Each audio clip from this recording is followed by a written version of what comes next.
lot of support and they really rallied around me. And so a few interesting things started to happen. One is I started to share my story. I was seeing how it was impacting others, and it started to kind of click for me that this wasn't random. Nothing in life is random, okay? And there's a reason that for one person it's a diagnosis, and for another person it's divorce, and for another person it's bankruptcy. Like we we are all built for different challenges, and that doesn't mean, I really don't like the line, God doesn't give you anything you can't handle. I sort of hate that line, especially because people pick the worst time to say it. You're like really right now? You chose right now to say that? Like I'm suffering.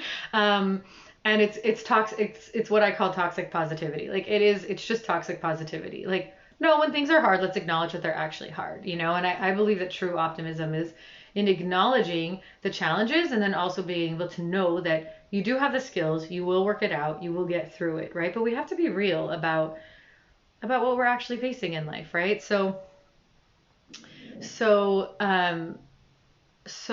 I was in a state, and we'll talk about this a little bit more later, where I was realizing there's a reason that I had MS and not somebody else, not one of my classmates. And I realized that, I didn't have any fear speaking in front of an audience at all. I was able to express myself pretty easily.